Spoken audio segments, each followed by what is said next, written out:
एक लोमड़ी थी जिसका नाम था सोना। वो जंगल में रहती थी। एक बार गर्मियों के दिनों में कुछ दिन तक उसे कुछ भी अच्छा खाने के लिए नहीं मिला। वह भूखी प्यासी परेशान गर्मियों के दिनों में इधर उधर घूम रही थी।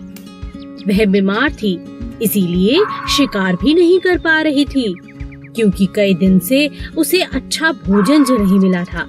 भूख के मारे मुझसे चला भी नहीं जा रहा। कुछ भी खाने को मिल जाए, अब तो वही बहुत है। थोड़ा बहुत कुछ खाऊंगी तभी आगे बढ़ पाऊंगी। बहुत भूख लगी है, हे भगवान मेरी मदद करो। तभी उसकी नजर एक पेड़ पर पड़ी। पेड़ पर कुछ फल लगे थे। उसने उछक कर देखा। बहुत ध्यान से देखने पर उसे दिखा कि पेड़ पर मीठे मीठे अंगूरों के गुच्छे लगे हुए हैं। वह पेड़ के नजदीक गई। उसने नजदीक जाकर देखा तो अंगूर बहुत ऊपर लगे हुए थे। दूर से तो वो बहुत नीचे दिखाई पड़ रहे थे। अंगूर तो काफी ऊपर लग रहे हैं, पर मुझे तो बहुत भूख लगी है। जान तो है नहीं शरीर में। कोशिश करती हूँ, अभी तो जवान हूँ, बूढ़ी थोड़ी हो गई हूँ कि एक छलांग लगाकर इन सारे अंगूरों को खा जाऊंगी। लोमड़ी ने झट से एक ही छलांग में अंगूर लेने की कोशिश की, पर वह नाकामयाब रही। तेजी से नीचे गिर पड़ी। बार बार कोशिश करने पर भी लोमड़ी के हाथ अंगूर नहीं आए, क्योंकि वे बहुत ऊपर थे। जब भी लोमड़ी छलांग लगाती, उसके हाथ कुछ नहीं लगता, खाली हाथ उसे नीचे गिरना पड़ता।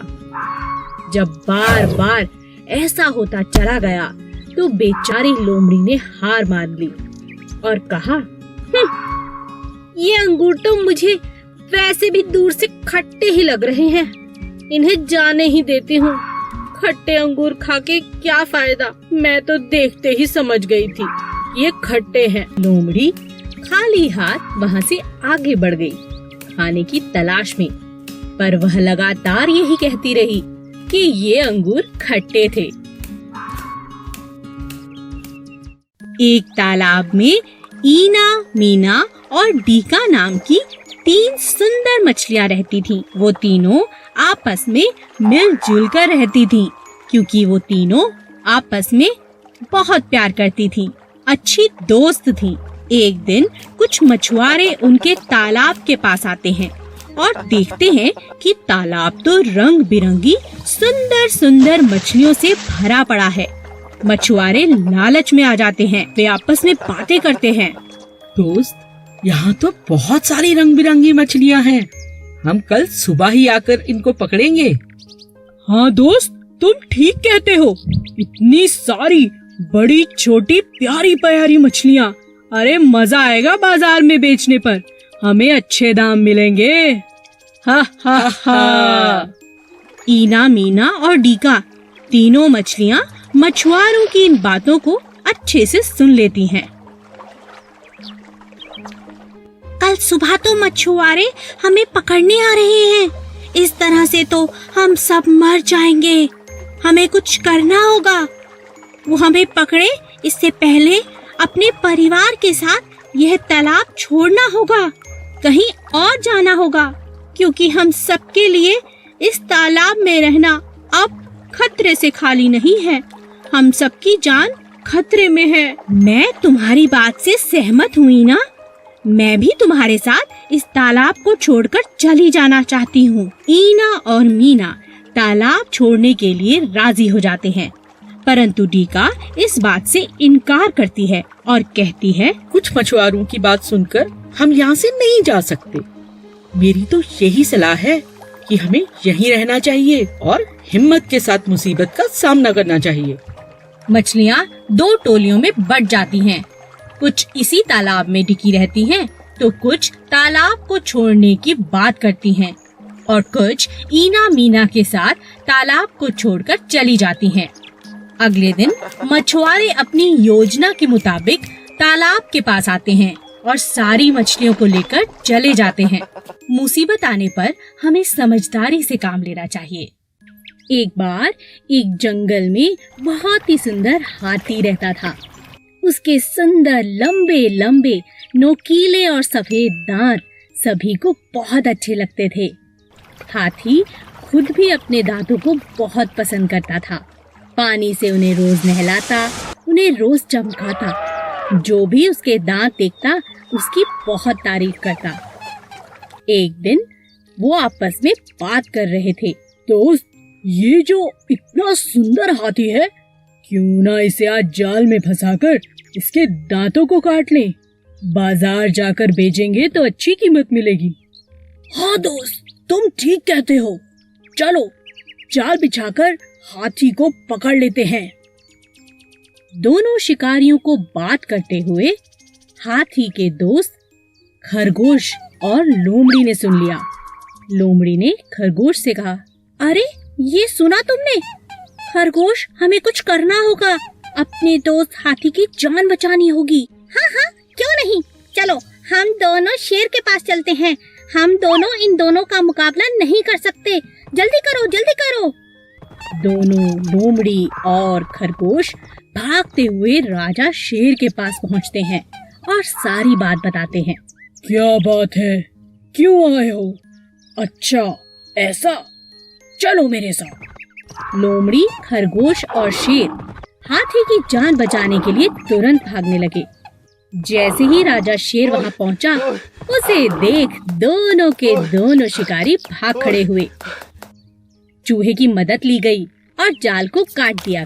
हाथी इस बात से बहुत खुश हुआ। तुम्हारा बहुत बहुत शुक्रिया दोस्त। आज तुमने मेरी जान बचा ली और मेरे दांतों की रक्षा भी की। मैं तुम्हारा एहसान कभी नहीं भूलूंगा। ऐसा कहकर वो सब दोस्त आपस में जोर जोर से हंसने लगे। उसके बाद वे चारों जंगल में मिलजुल कर रहने लगे। लोमड़ी और कौवा। एक बार कालू कौवे को एक बड़ा चीज का टुकड़ा मिला। वो बहुत खुश हो गया। खुशी खुशी चीज के टुकड़े को लेकर अपने घोंसले के पास जाकर बैठ गया। तभी वहां से सोमी लोमड़ी निकली और उसकी नजर कालू कौवे पर पड़ी।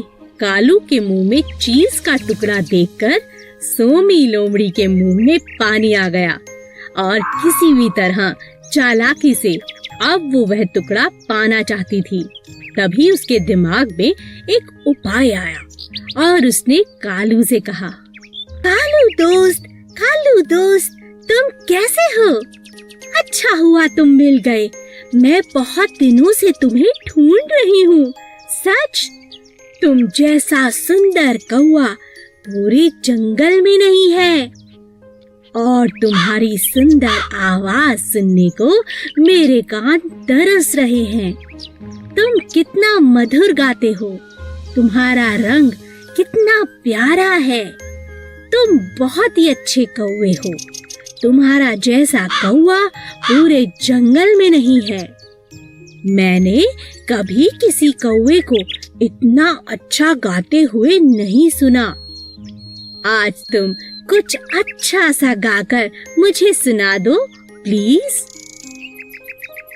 कालू अपनी इतनी तारीफ सुनकर मन ही मन बहुत खुश हो गया।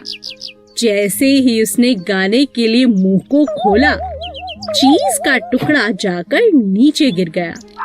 सोमी लोमड़ी ने जैसा सोचा था वैसा ही हुआ और वो चीज का टुकड़ा उठाकर भाग खड़ी हुई।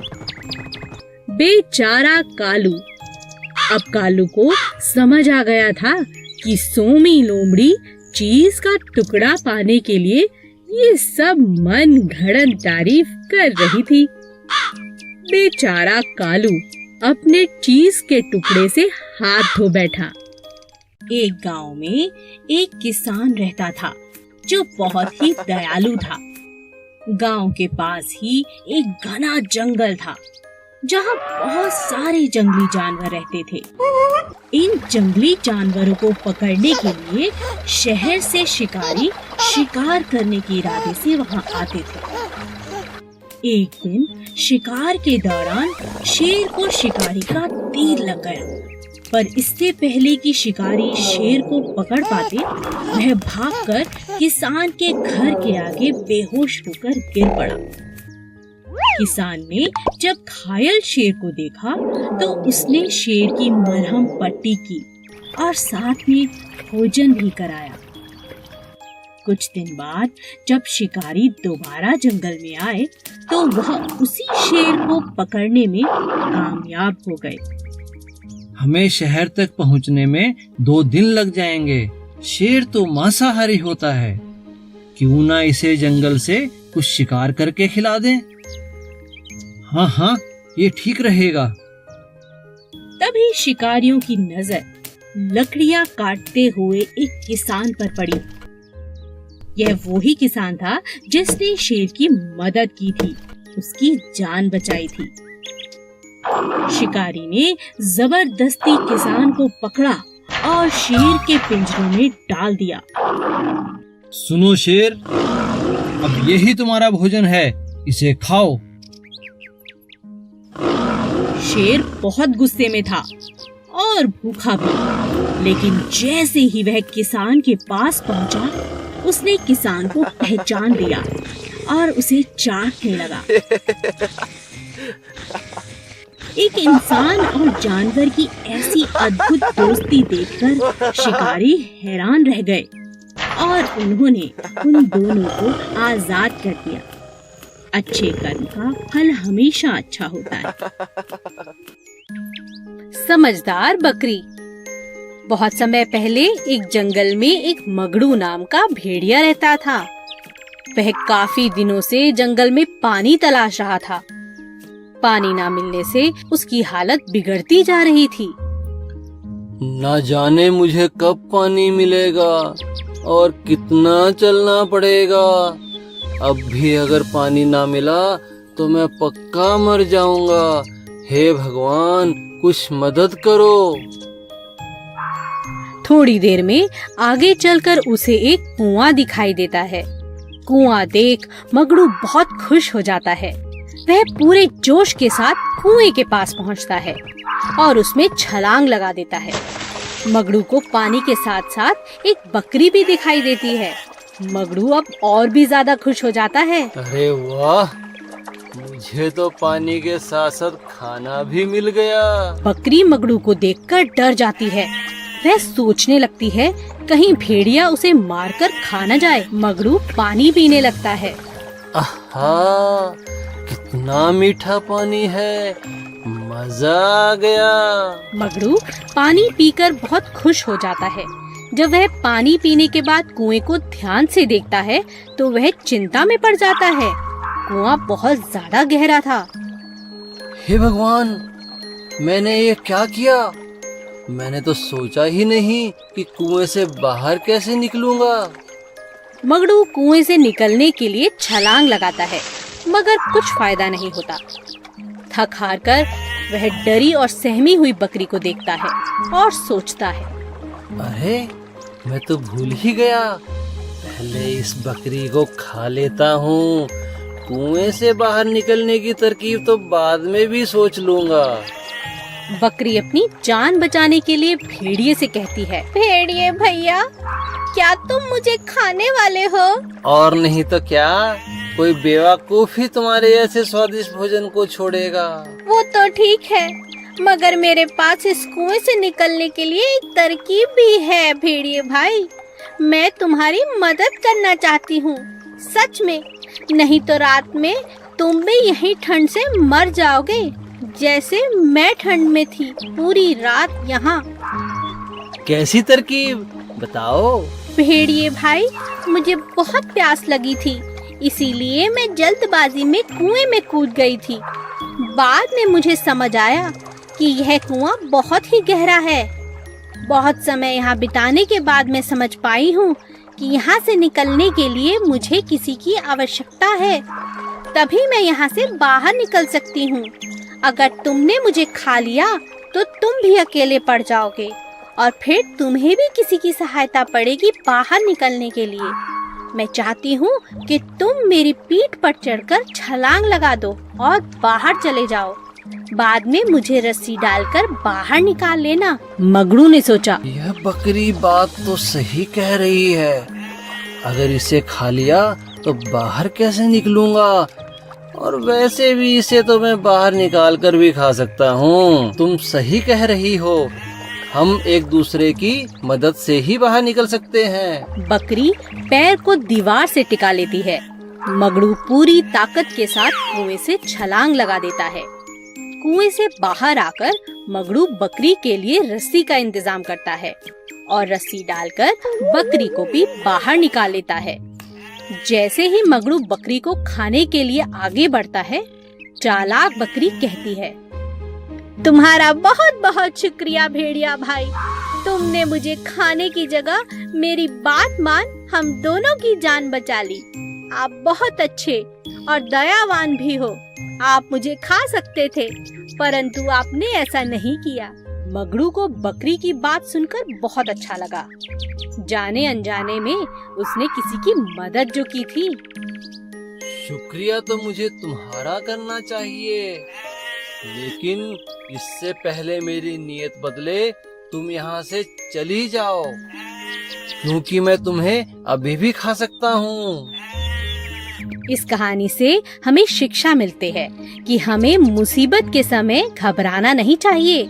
समझदारी के साथ शत्रु का सामना करना चाहिए और उसको मित्र बना लेना चाहिए। Please subscribe.